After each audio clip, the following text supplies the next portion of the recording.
Very first thing you want to do is to go ahead and swipe this way, and then swipe again.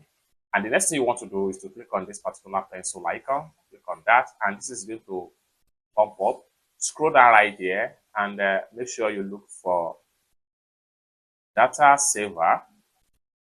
So you're going to find it right here. Continue to search for it right here. So here we go. We have it right here, data saver.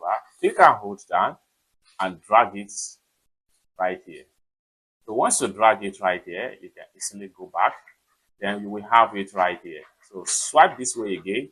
You have your data saver right here. So you can easily click on it. Then turn on data saver.